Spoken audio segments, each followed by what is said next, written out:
Donc bonjour, on se retrouve pour un exercice. Donc un exercice qui est tombé à l'ENS, uniquement aux ENS, donc pas à l'X, en psy en 2021. Donc c'est assez étonnant qu'il soit tombé uniquement aux ENS, parce que d'habitude on aurait tendance à dire que les exercices qui tombent uniquement aux ENS sont un peu plus intuitifs, bah, presque plus durs que ceux qui tombent à l'X. Après ça dépend un peu de la perception de chacun, mais moi c'est ce que j'aurais tendance à dire. Et cet exercice-là, finalement, il n'est pas si compliqué que ça une fois qu'on a bien compris les choses. Donc l'exercice, il va tourner autour des valeurs propres d'une matrice A. Donc la matrice A, on nous la donne, donc des zéros sur la diagonale et des 1 sur les diagonales environnantes et des zéros ailleurs. Ensuite, on nous donne une autre matrice qu'on va appeler Bθ. Donc cette matrice, ça va être 2 fois le cosinus de θ fois la matrice identité plus notre matrice A. Et ici, on voit bien qu'on prend un θ assez particulier parce que c'est un ouvert entre 0 et pi. Donc pourquoi, déjà à quoi est-ce que ça devrait nous faire penser, avoir θ qui appartient entre 0 et pi?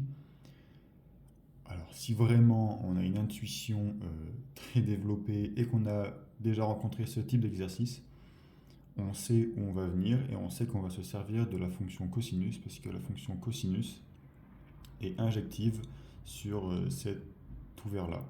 Et du coup, ça va pouvoir nous permettre de montrer qu'on a bien n valeurs propres distinctes pour notre matrice A, à condition qu'on ait un cosinus dans l'expression de nos valeurs propres. Bon, là, j'ai un peu spoilé l'exercice. On va d'abord commencer par la question 1. Donc, question 1 qui est relativement simple, j'ai envie de dire. On aurait très bien pu avoir donné l'expression du déterminant de Bθ. Non, non, dans l'énoncé que j'ai trouvé, ils ont été sympas.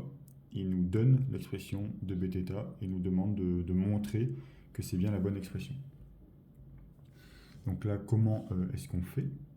On remarque que si jamais on pose dn qui est égal du coup au déterminant de 2 cos θ in plus a, donc qui est l'expression de Bθ, et bien ça, on va l'écrire.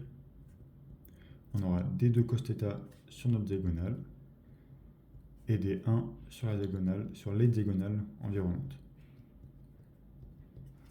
Et des 0 ailleurs. Donc c'est une matrice tridiagonale. On a une méthode qui existe pour déterminer ces déterminants-là. C'est finalement de développer. Donc on va développer par rapport à la première ligne.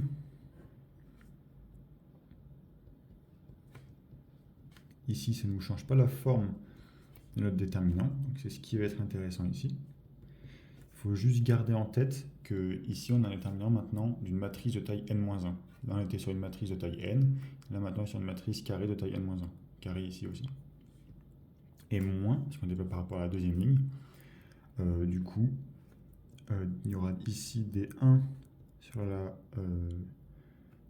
sur la diagonale, des 2 cos θ sur la diagonale en dessous, et des 1 sur la diagonale encore un peu plus bas.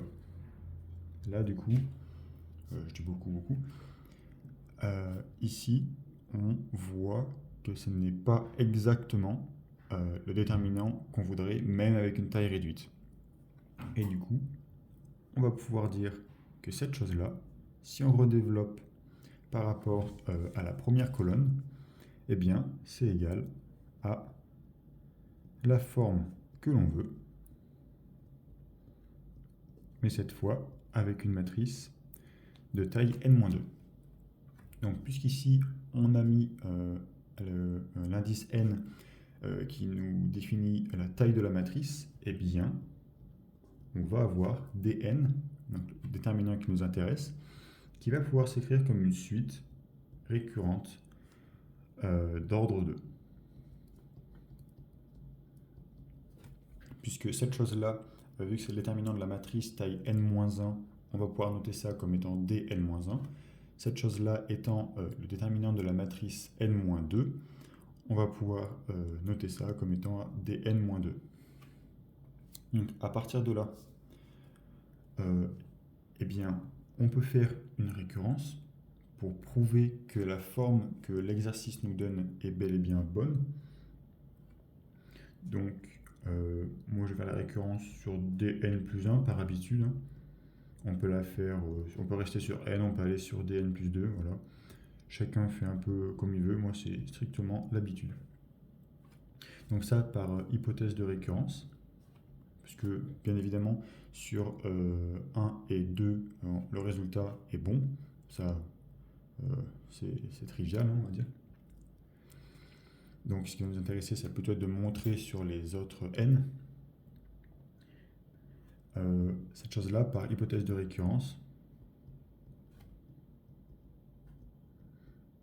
Eh bien, on va se servir de l'expression qui nous a été donnée pour n et n-1.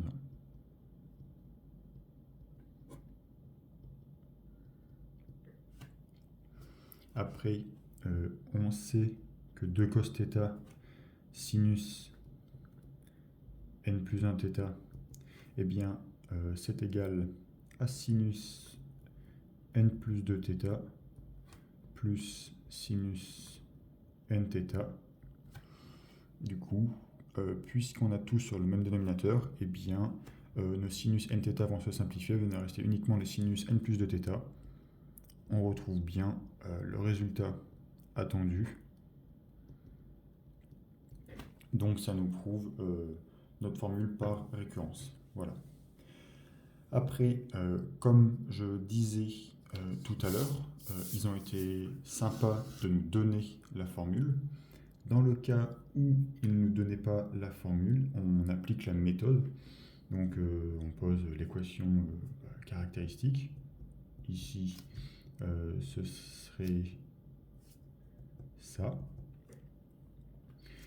Non, du coup, on a un moins là et un plus là. Si on pose, on voit bien plutôt que les racines sont complexes. De la forme 2 cos θ plus ou moins 2i racine de 1 moins cos carré θ sur 2. Bon, on peut simplifier les deux.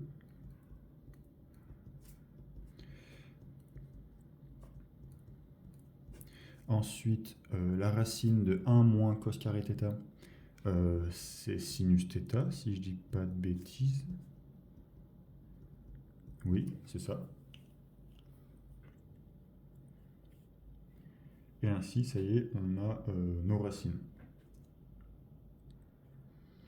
Donc, à partir de là, on va pouvoir dire que un, ça va s'écrire comme lambda cosinus nθ plus un mu sinus nθ. Et avec des conditions initiales sur U1 et U2 ici. Donc U1, ça va être égal à 2 cos θ.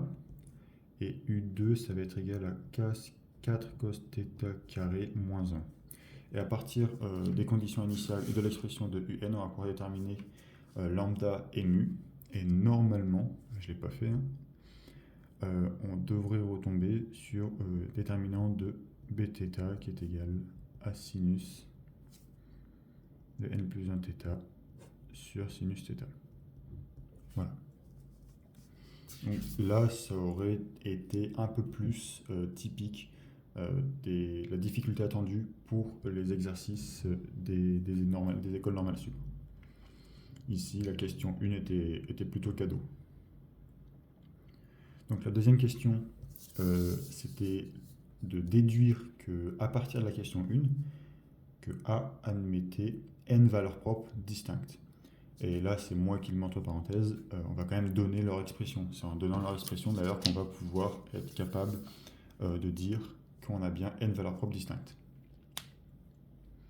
Donc, comment faire à partir de la question 1 pour montrer que A a bien n valeurs distinctes?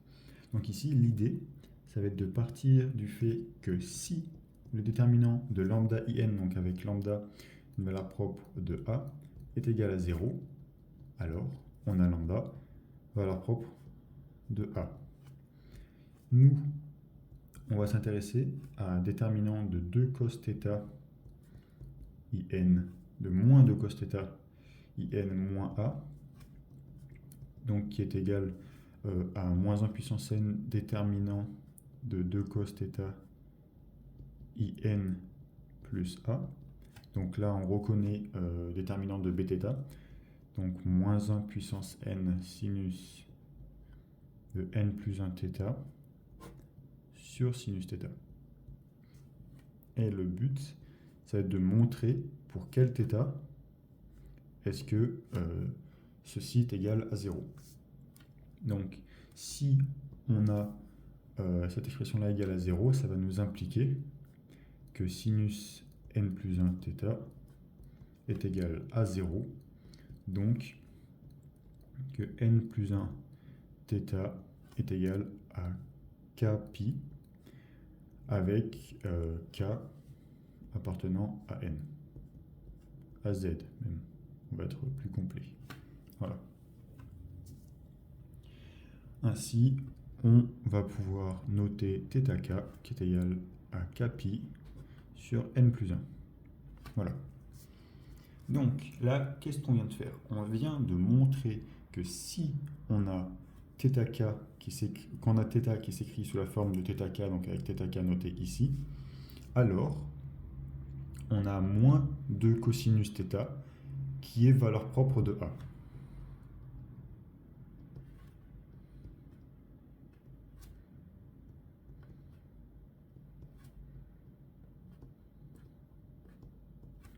Pour θk est égal à k pi sur n plus 1 avec, donc ici, c'est là où on va avoir notre subtilité. Ici, on va prendre, pour ne pas avoir deux fois la même valeur propre, on va devoir prendre k qui appartient aux entiers entre 1 et n. Donc ici, on a bien n k différents au final. Donc, θk, il va appartenir à l'ouvert 0 pi, et cosinus et injectif sur cet ouvert 0 pi. Donc, A admet bel et bien n valeurs propres distinctes. Hop, on ne suit plus là-bas, voilà. Donc pourquoi est-ce qu'on a bien n valeurs propres distinctes? Puisque on aura lambda k différent de lambda i pour i et k appartenant à un n. Donc lambda k, c'est ce que je vais noter ici. Donc lambda k, c'est égal à moins 2 cosinus θk. Et puisque cosinus est injectif, ainsi cosinus de θk et cosinus de θi seront différents. Donc les valeurs propres seront bel et bien différentes. Voilà. C'est pour ça qu'on a d'ailleurs lambda k différent de lambda i. Et ça nous permet donc de dire que A admet bel et bien n valeurs propres distinctes. Et en plus, on a leur expression. Voilà. Donc j'espère que l'exercice vous aura plu.